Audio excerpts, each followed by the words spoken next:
what shows a lot about a news agency is what they don't say. And the BBC and the Guardian, mostly the British media, but it's common for all media that they have bias, but it's been very blatant with the BBC coverage of Israel that they haven't been showing the jihadists responsibility for the suffering of their people. That they hide behind them when Israel attacks. That they attack Israel from behind civilians in civilian areas, in hospitals, in schools, and in residential areas. And and they rarely, I mean, they do. The BBC shows this once in a while, but they really don't put it in its place, which is a very key point in this war.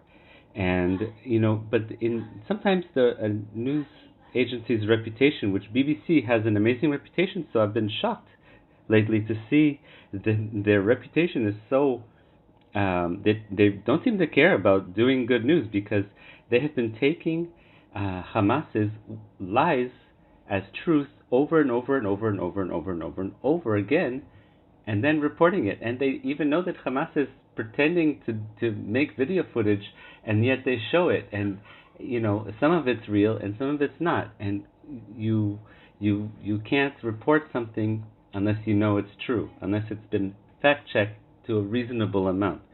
But when Israel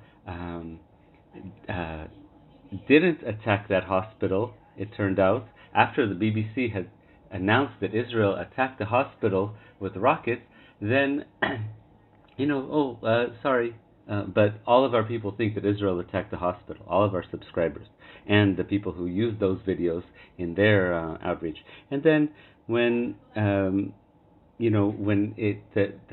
tells the BBC that Israel shoots at people escaping down the corridor, but the people who were escaping said, no, Israel wasn't shooting at us. It was actually Hamas that was shooting at us. There's so many times, and now, they when Israel has actually tried to help the medics and to bring them equipment, which is way beyond what their responsibility is. Their responsibility was to tell the people in the hospital, we're coming in, and that's what they did. And they called them, and they didn't want to. Israel has been doing everything it can to avoid civilian casualties, and Hamas has been doing everything it can to create civilian casualties on both sides. The BBC can apologize all they want, but their bias is making their news on Israel. I'm not saying about other topics, but for some reason their news on Israel has been very one-sided and very biased. And it's not that they never said the things that the side of the Israelis, but they really don't give it the weight and the importance that it takes. There's a difference between people who purposefully attack civilians and people who try to avoid hurting civilians but attack Hamas's radical jihadist terror infrastructure in the urban areas.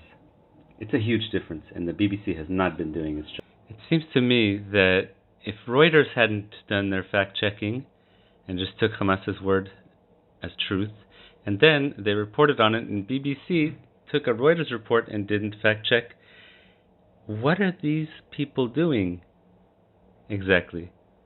What's going on here? And can you trust the BBC to tell you?